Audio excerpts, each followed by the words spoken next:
Post-processing allows to customize the overall appearance of the entire scene or a specific section using a variety of options. The scene can have several post-process volumes at once, which will determine the settings and appearance of different areas of the scene. For example, you can set up separately each room in the project using different post-processing volumes. Each section of the scene can also have different graphics quality settings. With the help of post-process volume, you can adjust the gamma, rendering method, and its quality.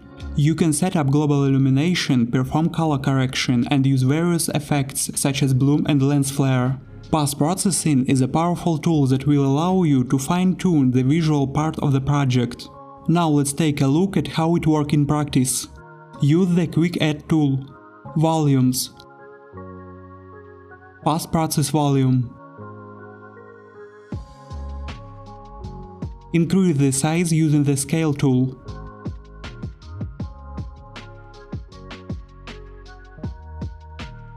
The Details panel has a lot of options. Let's look at the most important and commonly used parameters. The Lens tab contains properties and settings that show the effects of a real lens. Depth of field, bloom, exposure, chromatic aberration, simulation of real camera settings, lens flare, and others.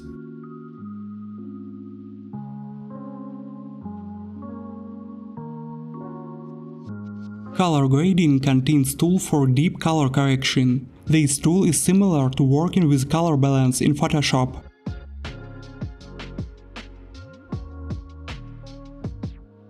Global illumination is responsible for the method and quality calculation of the global illumination. Depending on the selected method, detailed settings will be available below.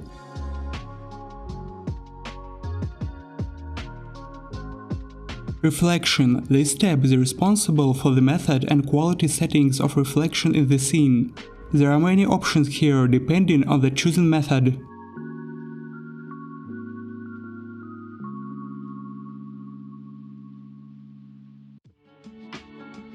Path tracing is a rendering method similar to Corona and V-Ray. This is the most accurate and longest rendering method. Post-process volume settings allows you to set the blending options for multiple intersecting post-process volumes.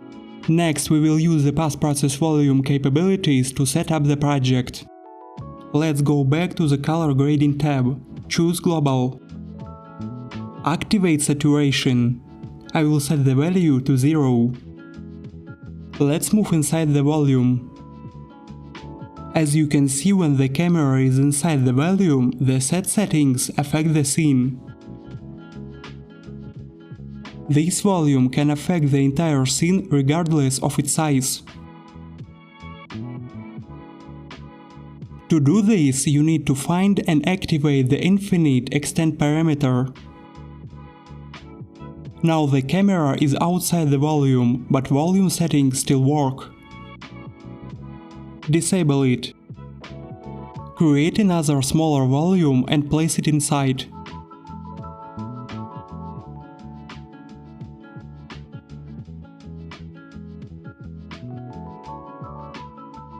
For the new volume, set the default saturation to 1.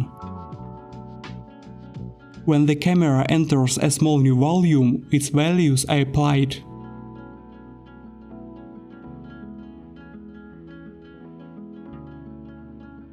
Each volume has its own mixing priority.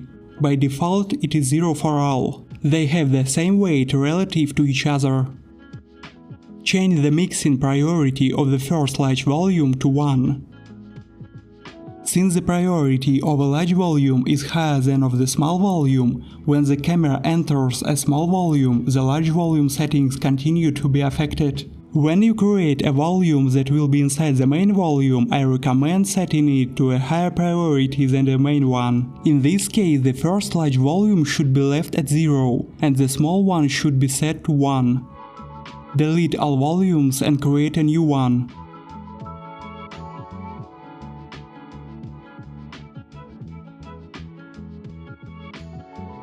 This will be the volume responsible for setting up the outdoor space of the scene.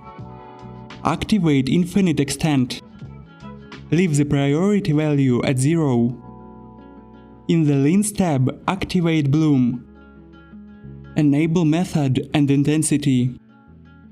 Now the sun looks more natural. Change the method from Standard to Convolution. I like it more. Lens Flare tab. Activate Intensity. Decrease value to 0.1. Now the flare effect looks less intense. You can see that auto exposure is now activated. It creates the effect of adaptation of the eye when moving from areas with different illumination. The work of automatic exposure is too noticeable. Let's improve it. Find Exposure tab.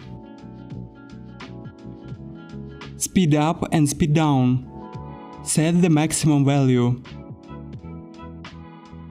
Now the effect is almost invisible. This completes the post-process volume setting for the exterior. I'll be back later for a more detailed setup. Let's move on to setting up the post-process volume inside the house. For convenient work, switch to a view from 4 sides. Copy the created volume and place it inside so that it covers most of the room space.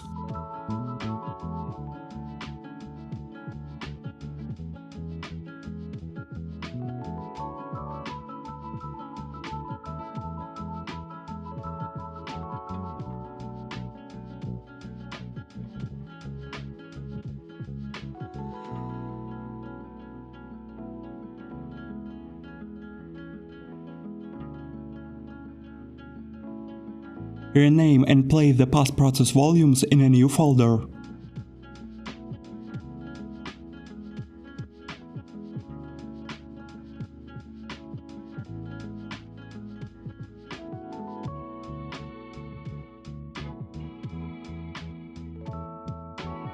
Turn off Infinite Extent. Use Search for quick access to settings. Change the priority to 1 so that these volume settings take precedence over the outside volume. Go to Lens tab and lower the bloom intensity to 0.2.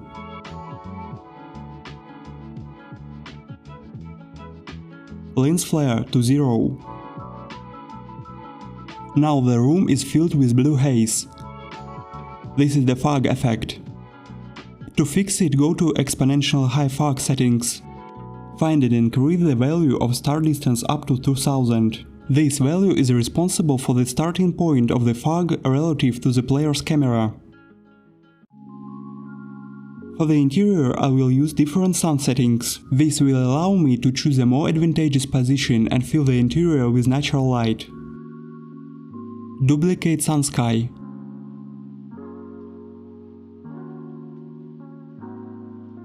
Give a name. Sun sky interior. Then turn off the visibility of the first sun sky. Set a new position of the sun.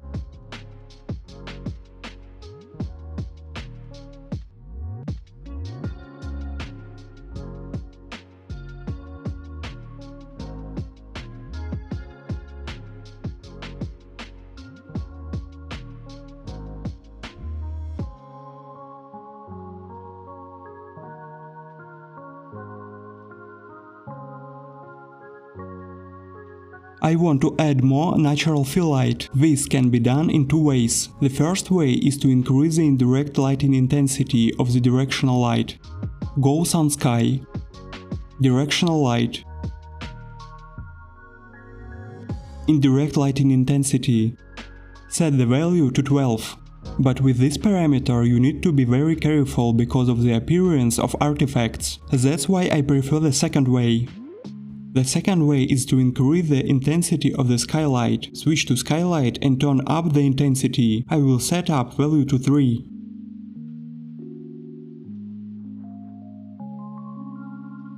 This is a not bad solution for filling rooms with natural light. Go back to the post-process volume settings for the interior. Open the Exposure tab. Activate metering mode and exposure compensation. Exposure compensation set to 1.6. The room got brighter.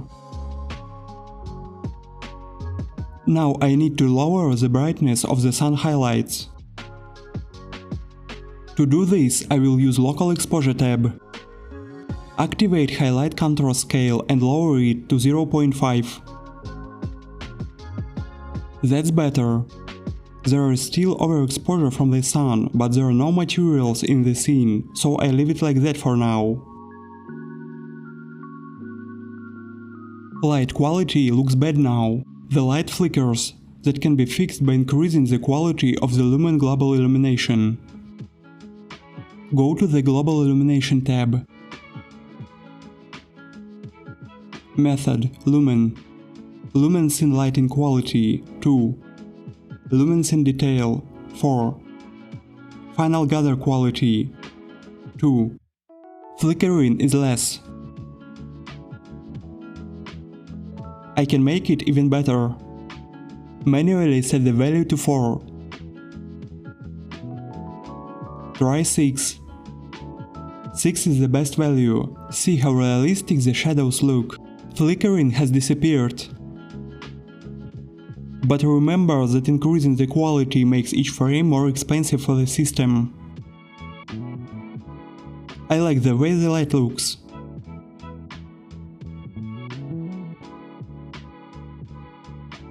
There are small areas where there are no post-process volume. They also need to be filled out. I will do this later, after finish working with materials.